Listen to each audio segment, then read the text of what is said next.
You'll never see lonely people the same way again. We often talk about loneliness like it's a problem to be solved. A temporary glitch, a phase you grow out of. But what if loneliness isn't a problem? What if it's a message, a signal? What if lonely people are carrying something the rest of us are too distracted to see? That's what I want to explore with you today. Because once you understand what loneliness actually is beneath the surface, beneath the symptoms, you won't just see lonely people differently. You'll see yourself differently. And you may realize that the people we call lonely might actually be the ones who are most awake to something the rest of us are trying to forget. Let's start with something simple but uncomfortable. Loneliness is not the absence of people, it's the absence of connection. You can be surrounded by others and still feel like you're on an island. You can have thousands of followers and yet feel invisible. The modern world has perfected the illusion of closeness. We swipe, scroll, like reply. But how often do we actually feel seen? How often are we truly heard, deeply understood, or radically accepted?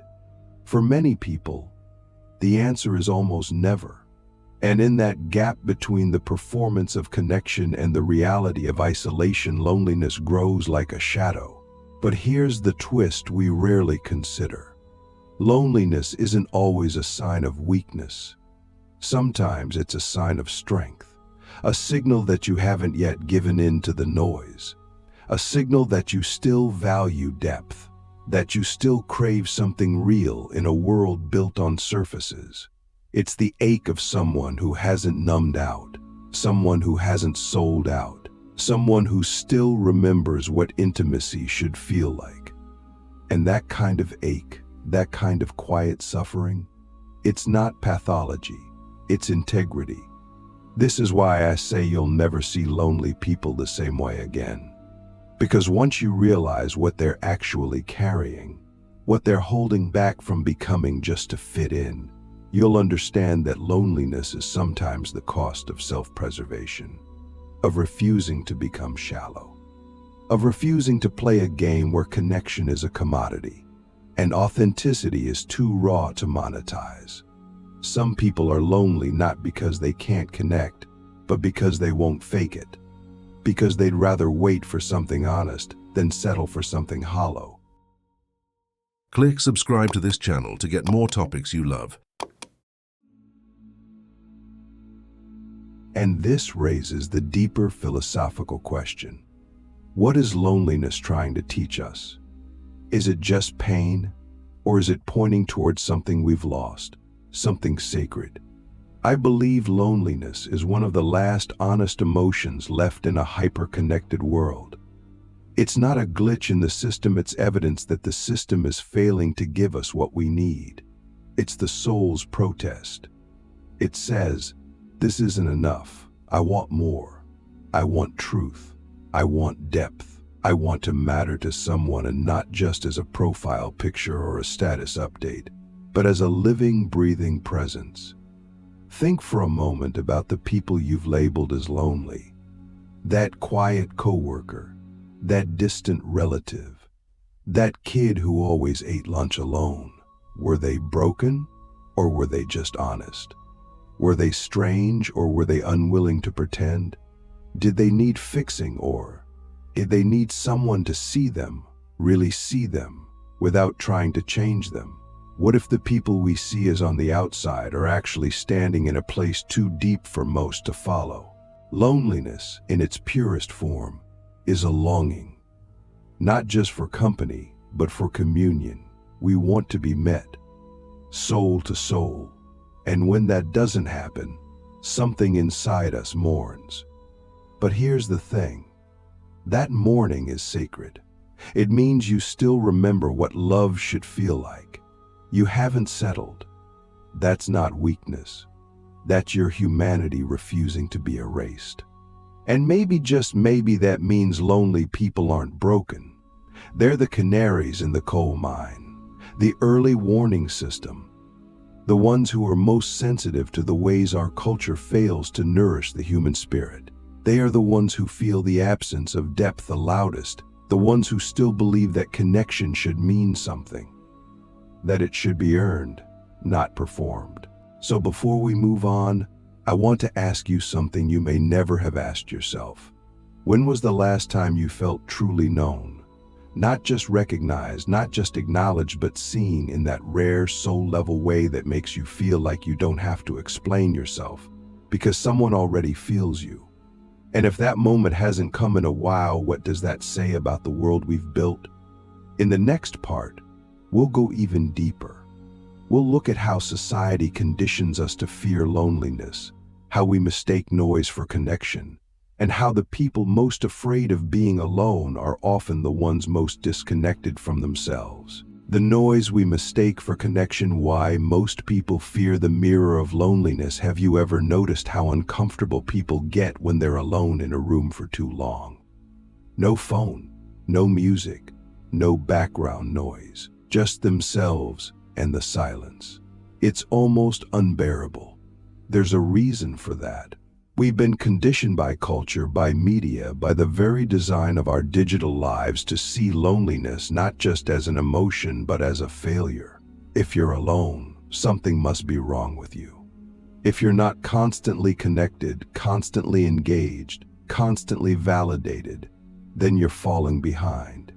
But here's the truth. Nobody wants to admit. Most people aren't afraid of being alone, they're afraid of what they might hear in the silence. They're afraid of meeting themselves without distraction. Because when the noise stops, the mirror appears. And that mirror, it doesn't lie. We live in a time when our devices are never more than an arm's reach away, and our notifications never rest. We're immersed in a constant stream of updates, messages, memes, reels, and reactions. And we call this connection. But is it? Or is it just stimulation? Is it just noise masquerading as intimacy? Because if we're honest, most of our interactions aren't about being seen, they're about being noticed. And those two things are not the same. Being noticed is surface level.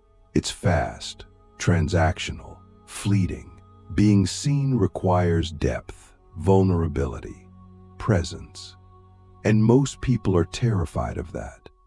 Because to be seen, truly seen, you have to be willing to see yourself first.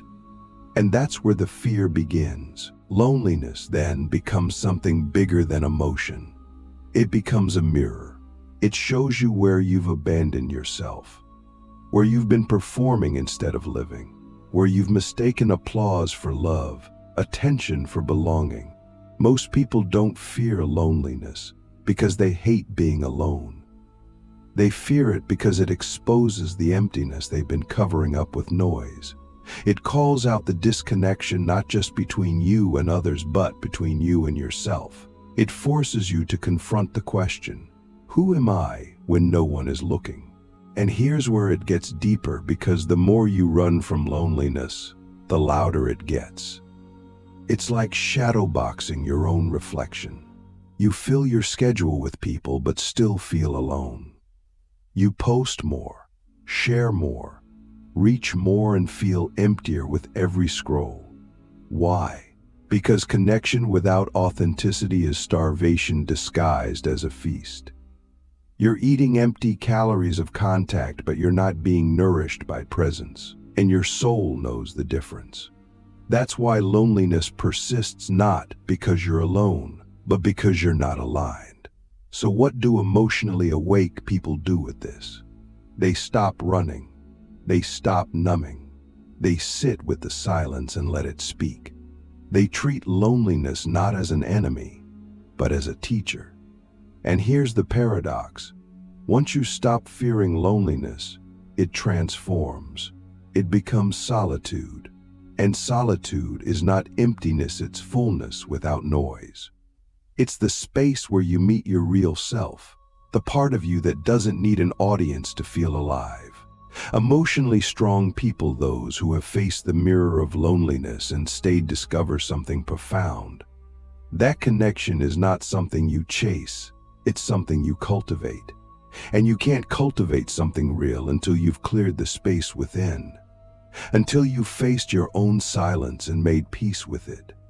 That's why some of the most deeply connected people in the world are also the most comfortable being alone, because they've stopped mistaking noise for meaning, and because they've made their inner world so rich, so grounded, that they no longer fear being without stimulation. Let me ask you something. If all your notifications went silent tomorrow, if no one texted, called, or commented, how would you feel? Would you feel abandoned? Or would you finally feel free? That question doesn't just reveal how connected you are to others. It reveals how connected you are to yourself. In the next part, we'll explore how truly lonely people often become the wisest among us, not because they chose loneliness, but because they were forced to find meaning in it.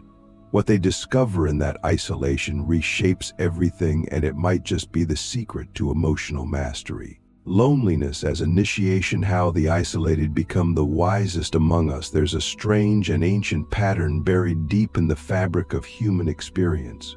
The ones who spend time in isolation often return with the most profound truths. Prophets retreat to deserts. Philosophers wander alone. Mystics vanish into caves. Even in myth, the hero doesn't begin their transformation in the crowd, they begin it in exile, in solitude, in silence. And yet today, we've forgotten this. We've turned loneliness into a pathology, something to be cured, medicated, swiped away. But what if loneliness isn't an illness? What if it's an initiation? The lonely are just people in pain. Sometimes, they're people on the edge of awakening.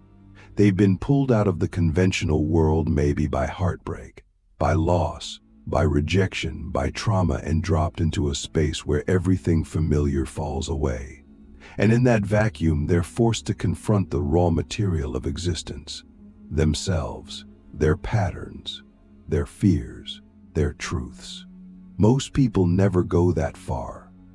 Most people stay wrapped in the warmth of distraction, the comfort of conformity.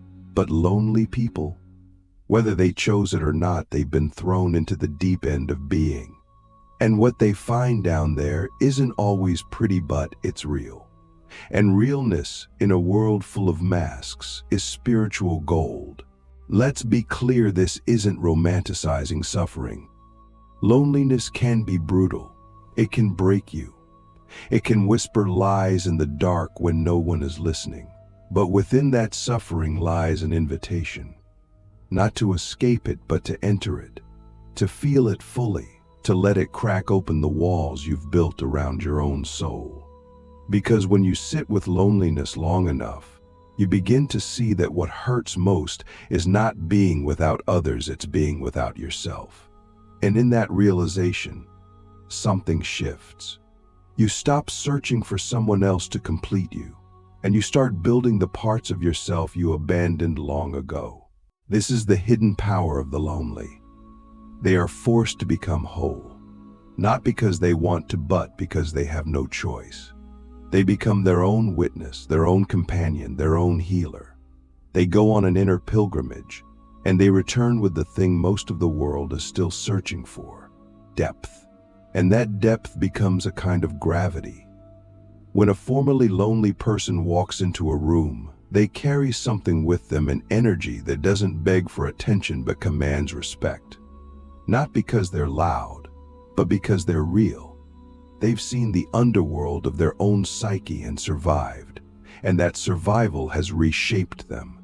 This is why, if you really pay attention, the wisest people you've ever met are often the ones who've walked alone.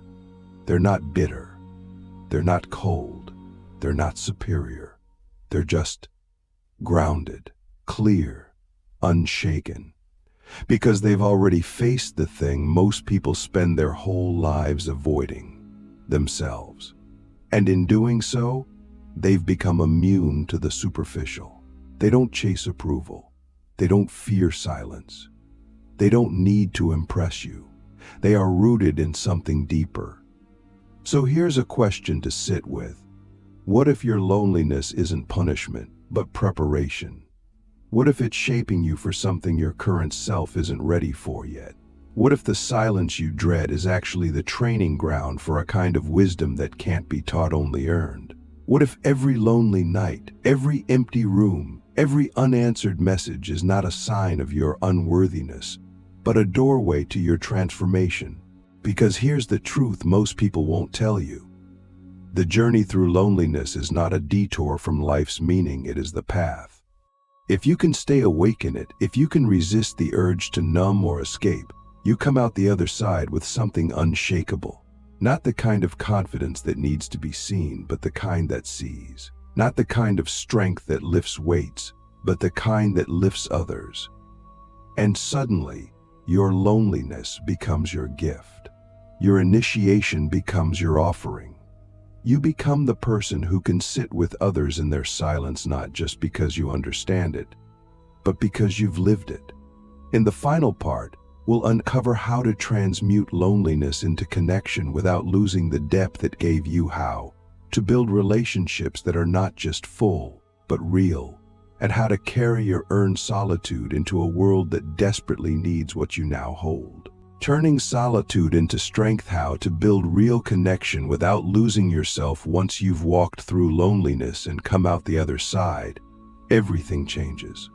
You no longer see relationships the same way. You don't crave noise for the sake of filling silence. You don't chase presence as a cure for absence. You begin to realize that the solitude you once feared has become the foundation of your strength. You've met yourself in the dark, and now you carry a light that doesn't flicker when others leave. But this doesn't mean you stop seeking connection, it means you start seeking real connection. The kind that doesn't ask you to shrink. The kind that doesn't demand a mask. The kind that recognizes and honors the solitude you've earned, not as a flaw, but as a form of wisdom. The people who have turned their loneliness into solitude and their solitude into strength are the ones who bring the most to their relationships, not because they need others, but because they've learned how to be whole without them. And from that wholeness they offer something rare: presence without pressure. Attention without agenda, love without control. They don't enter your life to complete you, but to meet you. And that meeting between two people who are no longer running from themselves is sacred. But how do you build connections like that? It starts with truth. You can't offer real connection if you're still pretending. You can't attract depth if you're still performing. The world doesn't need another perfectly curated version of you. It needs the raw, honest, unfiltered reality. The version of you that knows what aloneness tastes like and isn't ashamed of it.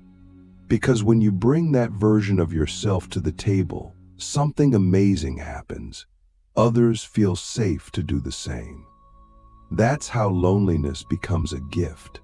It teaches you what most people forget, that connection is not about proximity. It's about resonance. You can be inches away from someone and feel completely unseen. Or you can be across the world from someone and feel deeply known. The difference is soul. The difference is honesty. The difference is whether you're showing up to impress or to connect. And this is where your strength becomes visible. Because when you've built a home inside yourself, you stop begging to be invited into someone else's. You stop compromising your values just to be accepted. You stop tolerating shallow relationships just to avoid feeling alone. You choose depth over convenience, integrity over popularity, truth over comfort. And suddenly you find yourself surrounded not by crowds, but by kindred spirits, people who may be few, but who are real. Here's the paradox. The less you need others to validate you, the more meaningful your relationships become. Because now you're not loving from need, you're loving from overflow. You're not trying to fill a void, you're sharing a fullness. And that kind of love, that kind of connection, it transforms people. It heals. It awakens. It shows others that solitude isn't something to fear, but something to value, because it's from solitude that the deepest love flows. So ask yourself this: Are you building connections from emptiness or from wholeness? Are you showing up to be saved or to serve? Are you afraid of being alone? Or have you learned how to turn that aloneness into your anchor? These questions aren't easy, but they're necessary, because your relationships will only ever be as deep as your relationship with yourself. In the end, lonely people, those who have done the hard work of facing the silence, become the ones most capable of love. Not the love of fantasy or drama or performance, but the love that sees, the love that stays, the love that doesn't flinch in the face of your truth. And when you learn to love like that, because you've learned to sit with yourself, you become the kind of person the world needs most. So the next time you see someone who seems lonely, don't pity them. Don't rush to fix them. See them. Respect them. Maybe they're not broken. Maybe they're becoming. Maybe they're on the same path you're walking. And maybe, just maybe, you'll never see lonely people the same way again.